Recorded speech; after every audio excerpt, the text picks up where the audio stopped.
Vahetult ennem talve viis Soomaal veiseid karjatav veisekasvataja oma loomakarja Soomaalt ära, lootuses, et huntide murdmiste murele vähemalt talveks lahenduse saab, kuid võtta näpust. Hundid tulid karjale järgi, et põhimõtteliselt see olukord oli täpselt samasugune nagu suvele. Jah, murdmised jätkusid. Talve jooksul murdi mingi 6 looma. Nüüd vahetult ennem hooaja algust, kui loomad tuleb taas tagasi Soomaale niitudele viia, siis ega tunded veisekasvataja sõnul väga head ei ole. No tunded on segased, et tulevik on tume, et samas nagu see riik on ise meid või Keskkonnaamet on ise meid kutsunud sinna Soomaale neid võtlasid hooldama. Aga põhimõtteliselt sisuliselt see olukord on tehtud nagu võimatuks, et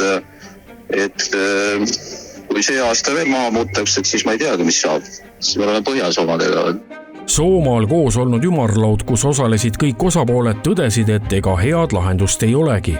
Probleem on üleval, konflikt on üleval, karjakasvatajate mure on selgelt arusaadav ja Keskkonnaamet on ka möödunud aasta jooksul probleemiga tegelenud, väljastades nii erilubasid karjatamisaladele, kus hundid ründavad ja samamoodi ka jahi ajal piirkonnale keskendunud.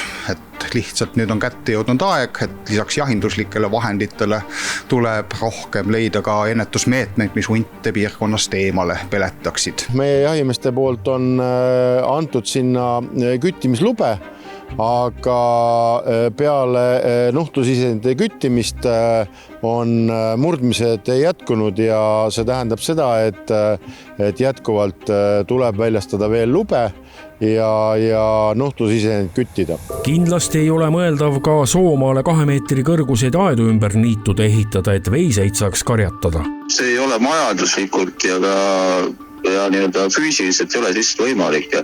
Ja ega see vist ei ole ka väga mõeldav, et te nüüd iga öö hakkate seal kuskil karja juures passima, et jumala eest hunt ei tuleks, eks? Ei no praegu me oleme seda teinud, et see ongi nagu ainuke asi, mis on aidanud.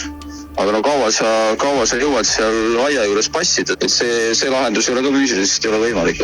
Me peame kombineerima küttimist eri lubadega täpselt nendes kolletes, kus hunnid probleeme põhjustavad ja samuti tuleb leida võimalusi paremate ja tugevamate ennetusmeetmete rakendamiseks. Olgu see siis poegimiste ajatamine, väiksemad ja piiratavamad ja kaitstavamad koplid, kus hoida noorloomi ja lisaks katsetada ka kõikide muude võimalike ennetusmeetmetega. Kuid muidugi ega huntide pärast ei ole mures vaid Soomaa veisekasvatajad, sest selle talve jooksul murdsid võsavillemid nii mõnegi koera. Kui toitu metsas on vähe, siis hunt läheb kergema vastupanu teed, et talv oli ka suhteliselt raske, et siis otsitakse sellist toitu, mis seisab koha peal ja haugub, ja sealt siis need koerte murdmised, et siin näiteks Valga Viljandi ohkemisalal küll kütiti 2 nuhtlusisendit ära, aga peale seda jätkusid murdmised, mis tähendab seda, et kas ei tabatud seda õiget looma või kogu kari ongi õppinud koduloomi ja lemmikloomi murdma. Meie üleskutse ongi, et veenduda, et lemmikloomad on kaitstaval territooriumil, ei pääse sealt välja ja see aitab vältida ka hundirünnakuid. Ja kindlasti, kui on näha, et piirkonnas jälle konkreetse isend või isendid keskenduvadki koerte murdmisele, siis me oleme sinna ka väljastanud erilubasid ja väljastame ka edaspidi, et tegeleda nende konkreetsete isenditega, kes neid murdmisi toime panevad. Paraku on see, et kui see metsloom on ära õppinud mingisuguse käitumismalli, siis ega ta seda ei unusta ja põhimõtteliselt, et õnneks on looduses niimoodi, et kui sealt see kari, mis pidevalt muret tekitab, ära küttida, siis selle asemel tuleb uus kari, kes ei ole õppinud ja tõenäoliselt ongi see ainuke lahendus, et muud võimalust ju ei ole. Ka paljud inimesed on hirmul, sest on olnud juhuseid, kus susid on jalutanud lausa päise päeva ajal küla vahel.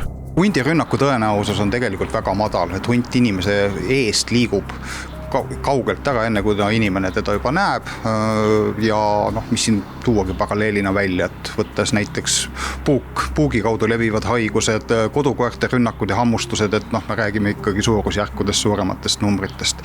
Et ühesõnaga hunti, selles mõttes hundirünnet inimesele ei ole mõtet karta.